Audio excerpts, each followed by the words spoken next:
Hi folks, it's David O in Karmiel. Sunny and very warm Karmiel. Karmiel has gone from spring into summer. We're once again a little bit out of sync with our Parshiot.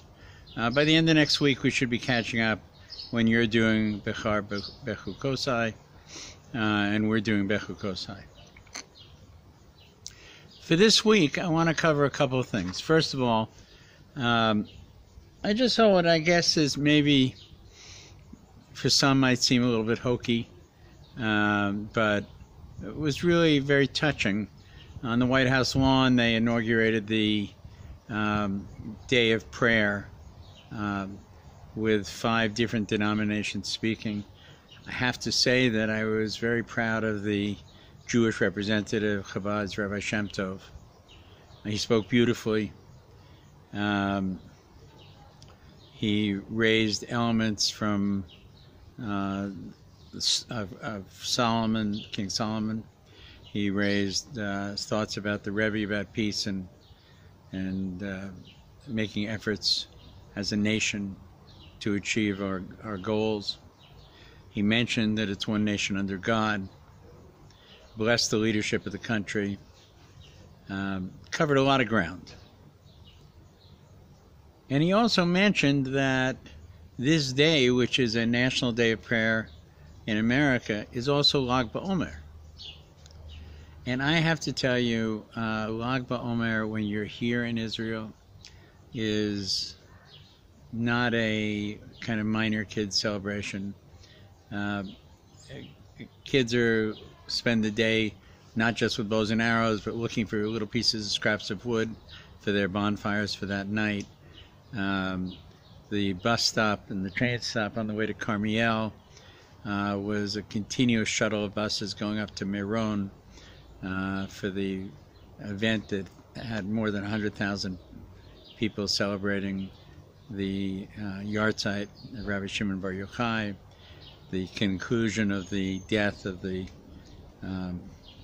students of Rabbi Akiva, many other elements to it. And for some it is the most spiritually uplifting day of the year. Rabbi Shimon is really credited with the creation of the Zohar and foundational elements of mystical Judaism of Kabbalah. There's more to say on that, but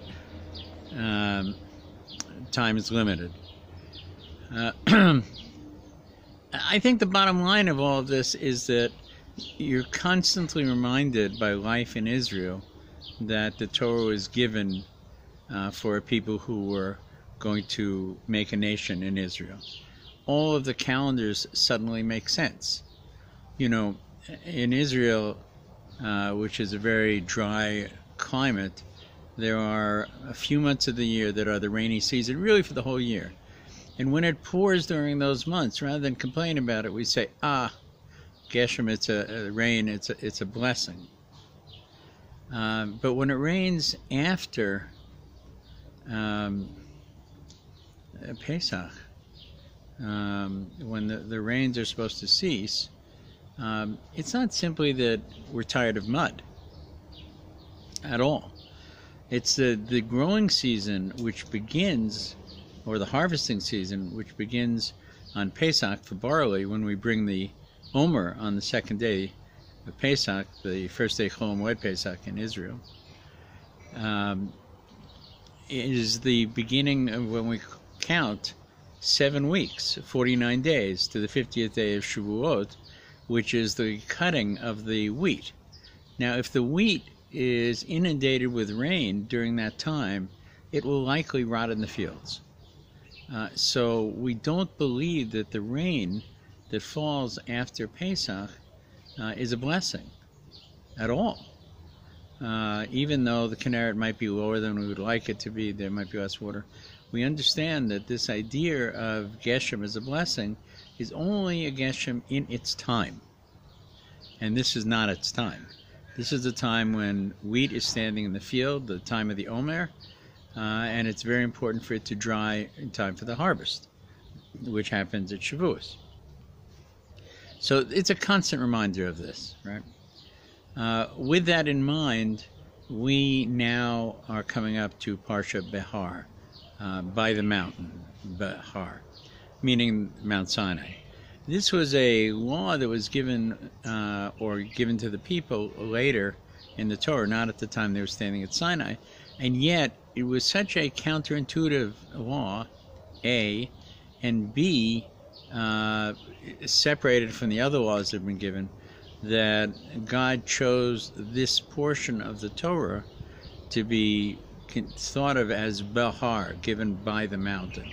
That is to say, this has the same authority because it was given at Har Sinai, Mount Sinai. What's the law? The law is that Jews must let the land rest every 7 years, and again on the 50th year, Yovel. The 7-year group is called Shemitah, and the 50 year is called Yovel, which we're familiar with the term in English, Jubilee, 50th year. How they're counted and how they're declared is a very fascinating subject in itself, but I won't take time for it now. But one should note the strangeness of this is that all farmers know that it's a good idea to rotate crops and that to let the land lie fallow, resting periodically, most likely every 7 years. This strengthens the land, it strengthens the soil and the nourishment, and prepares it for further growth going forward.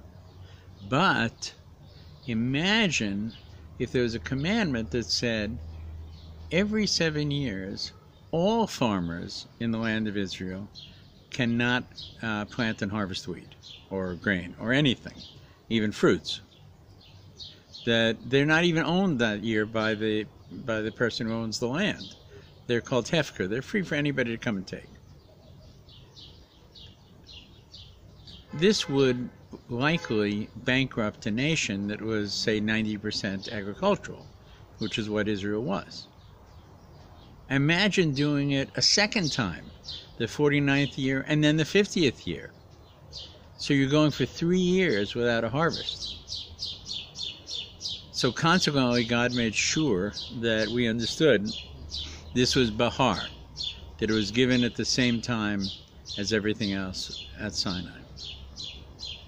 I have to tell you, the land that, was described by Mark Twain and others as so desolate now has become so lush and so beautiful that it is understandable how it might be possible to have such a harvest on the 6th year.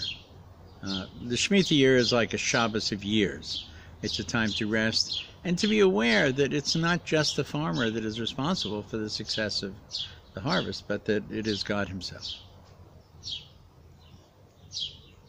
Seeing it as it is in its glory today, when you drive through Israel, when you look at Israel, when you look at each plant, each tree, each fruit tree, is treated with intimacy, with the personal responsibility by the people who are responsible for it.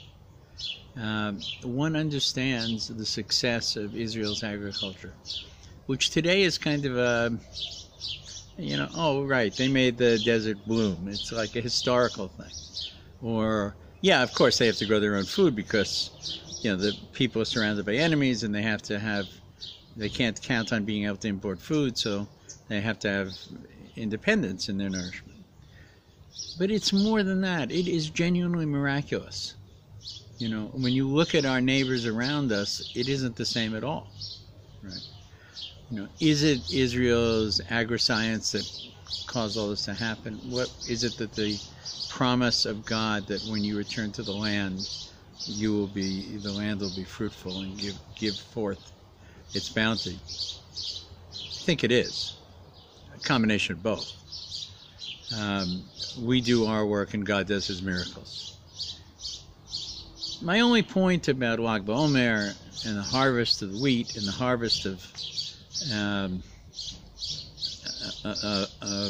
barley later on, Sukkot and the bringing and Shavuot and first fruits, this focus on all of these things is because they're very important. And we only appreciate their importance when we live in the environment that the laws were created for. And we spend so much time away that we think these are kind of interesting and good things. They're not just interesting and good things. They're much more. They are the imprint of God's hand on history and development. They are another confirmation that what is going on in this place is as it was intended to be. Come and join us here. We're running up to Shavuot very soon, and we'll be talking about that in more detail in the next coming weeks. Be well, wishing you all well, bounty in your own lands and bounty here. Day of prayer should be every day. Shabbat Shalom.